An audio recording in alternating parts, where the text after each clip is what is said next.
Good morning students, how are you all? I hope you all are fine. So this is your English class. Today we will read chapter number 5th of your English reader class 4th, Ria's teeth and her digestive system.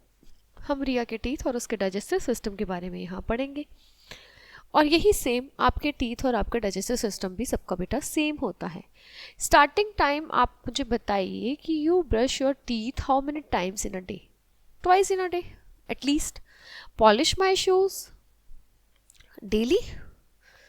Yeah, twice in a week?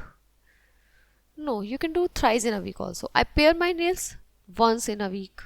I have a haircut 4 times in a month and I go to dentist 5 times in a year.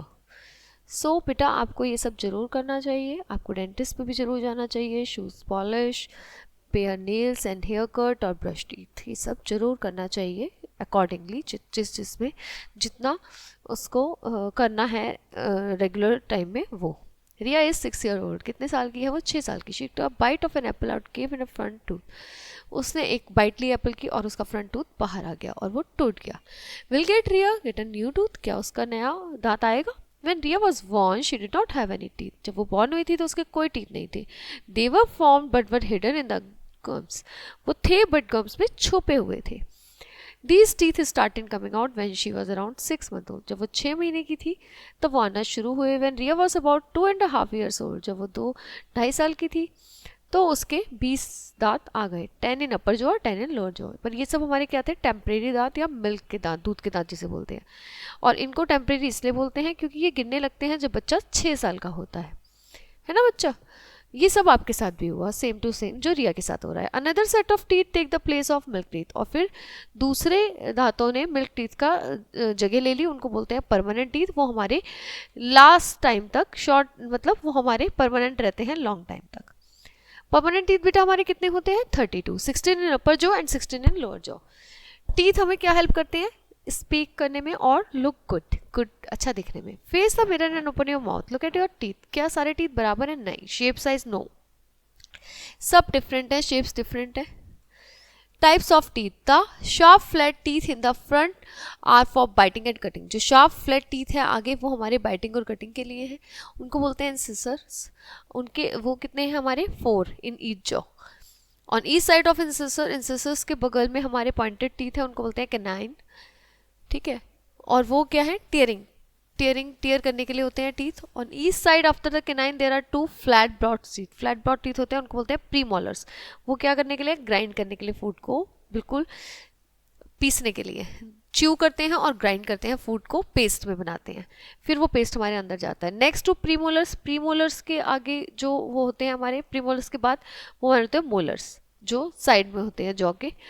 ठीक है. ये क्या करते हैं? ये भी grind करते हैं फूड को. In each jaw we have 4 incisor. हर जॉ में हमारे क्या है? 4 इंसिसर होते हैं. देखिए ये हमारे प्रीमोलर्स हैं, ये मोलर है. ठीक है. ये जो पीछे वाले हैं, इधर साइड वाले मोलर्स और इधर वाले प्रीमोलर्स, और ये आगे वाले इंसिसर और ये canine.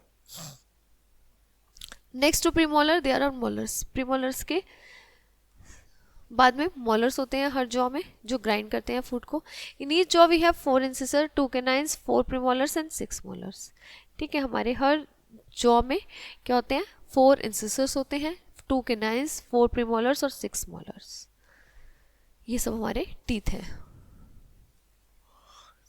Teeth are fixed in gums of our jaw. वे हमारे गम्स में फिक्स हैं. Some part of tooth is inside the gum. कुछ जो पार्ट है वो हमारा टूथ के अंदर है, कुछ बाहर है. जो अंदर है वो रूट होता है, दिखता नहीं है. The part we can see outside the gum is called crown. और जो बाहर होता है वो उसे बोलते हैं ताज, crown of the teeth. Roots के जो बाहर होता है. सो हमारे क्या है? 4 टाइप के टीथ है हमारे जॉ में. दे हैव और सिमिलर स्ट्रक्चर इनसाइड. ये देखिए, if you cut our tooth lengthwise in half, अगर हम आधे टुकड़े में बांटे तो हमें ये सब दिखेगा. Dentine, enamel and pulp. Enamel is the outer most white part of the tooth. ये इनेमल, ये क्या है? इनेमल हमारा वाइट पार्ट है, ये हार्डेस्ट पार्ट होता है. Dentine is lies below the enamel. Enamel के नीचे होता है डेंटाइन. ठीक है. वो भी हार्ड होता है. और पल्प उसके अंदर होता है, वो सॉफ्ट होता है. उसमें क्या होती है? ब्लड वेसल्स और मसल्स, वो नर्व्स होती हैं. Pulp forms the centre part. Centre part जो होता है वो पल्प ही होता है. All this part of tooth are connected to the gum. और ये सब किससे कनेक्टेड है? गम से. ये सेक्शन है थ्रू द टूथ. अब कैविटीज कहाँ लगती हैं? टीथ हेल्प्स टू, टीथ हमें क्या हेल्प करते हैं? Chop, cut and tear and chew food हमारी लाइफ में। When you eat food particles get stuck in the gaps, gap में फंस जाता है और फिर उसके बाद वो जो होता है वो गम्स और बैक्टीरिया का रूप ले लेता है। This bacteria found in starchy sugary food, ये कहाँ पाया जाता है?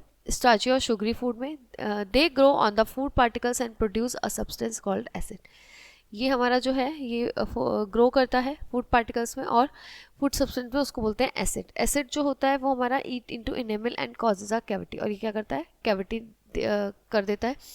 A hole in the tooth, hole कर देता है हमारा जो एसिड है। When the cavity reaches the pulp, जब कैविटी पल्प पे पहुंच जाती है तो वो पेन करना स्टार्ट कर देती है और वो हर्ट होता है जब हम ड्रिंक करते हैं या ईट करते हैं। तो हमें क्या करना चाहिए? हमें अपने जो टीथ है उसको, you can last for a very long time if you look after them, brush your teeth correctly and regularly twice a day। ठीक है, हमें ये सब जरूर करना है। टीथ हमारे जो है अगर हमने नहीं करे तो क्या होगा? हम जब डॉक्टर के पास जाएंगे तो वो प्लेक नाम का जो येलो स्टिकी सब्सटेंस है हमारे टीथ के ऊपर जम जाता है, उसे साफ करेगा। इससे क्या होता है? हमारे मुंह में स्मेल आती है। A dentist can remove plaque from the teeth, तो हमें क्या करना है? हमें अपने टीथ को हेल्थी रखना है, उसके लिए ट्वाइस अ डे आपको ब्रश करना है, अपने गम्स को सॉल्ट से once in a week massage करनी है, और एवरी टाइम हमारा जो माउथ है उसको खाने के बाद कुल्ला करना है। ठीक है, जो स्टक हो गए हैं पार्टिकल्स वो निकल जाएं गैप्स में। बहुत सारी चॉकलेट, स्वीट्स और एरेटेड ड्रिंक्स पीने से अवॉइड करना है, और रॉ कैरेट और एप्पल और रेडिश खाने हैं, जिससे क्या होता है? हमारा जो होता है क्लीन हो जाए टीथ और स्ट्रॉन्ग बने। अब आता है हमारा digestion. Every day we eat a variety of food, the food we can not be used by our body as it is broken down into simpler substance so that nutrients in the food can be absorbed by the blood in our body. This is called digestion, इसको बोलते हैं हम digestion। The breaking down of the food into simpler substance by the digestive system is called digestion. Our body produces enzyme that helps to break down the food we eat. The act on different kinds of food in the digestive system. Take a bite of your bread, chew a small piece well, हमें small piece उसको chew करना है, और फिर उसके बाद वो 2 minute बाद स्वीट हो जाएगा, क्योंकि डाइजेशन स्टार्ट हो जाएगा। और डाइजेशन में क्या होता है? हमारा जो सब्सटेंस है वो स्मॉलर पार्टिकल्स में टूटता है, और हमारे जो बॉडी में एंजाइम्स होते हैं उसको वो यूज़ करके डाइजेशन करता है उसका। अब माउथ से स्टमक में जाता कैसे है? ये देखिए डाइजेस्टिव सिस्टम बना के यहाँ दे रखा है। सबसे पहले जो टीथ होते हैं वो चॉप करते हैं, ब्रेक डाउन करते हैं स्मॉल पीसेस में, और जो हमारे माउथ में सलाइवा होता है बेटा, जो सलाइवा होता है वो उसको सॉफ्ट और मॉइस्ट बनाता है। फिर फूड पाइप के थ्रू हमारा जो च्यू होता है फूड वो नीचे जाता है और स्टमक में जाता है। स्टमक में क्या होता है? एसिड एंड एंजाइम्स होते हैं स्टमक में, break down the food into thick soup like paste बना देते हैं उसे। फिर उसके बाद वो स्मॉल इंटेस्टाइन में जाता है।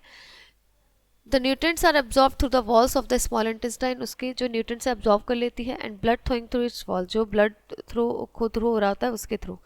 फिर जो लीवर होता है वो ऐड कर देता है डाइजेस्टिव जूस को।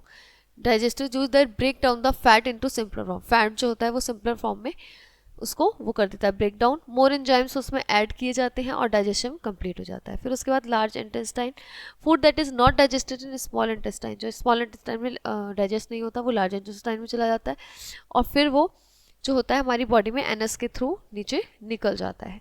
तो ये होता है हमारा टिप्स फॉर डाइजेशन। क्या कि हमें च्यू करना है प्रॉपरली फूड को, ईटिंग के टाइम टॉक नहीं करना है, फिक्स टाइम पे खाना है, एक्स्ट्रा नहीं खाना है, एक्सरसाइज नहीं करनी है, खाने के बाद बैलेंस डाइट खानी है हेल्दी स्ट्रॉन्ग रहने के लिए, 6 से 8 ग्लास पानी डेली पीना ही पीना है बेटा, और रफेज खाना है जिससे हमारी बॉडी से वेस्ट ज़्यादा से ज़्यादा निकले, और 1 ग्रीन और येलो वेजिटेबल डेली हमें खानी है।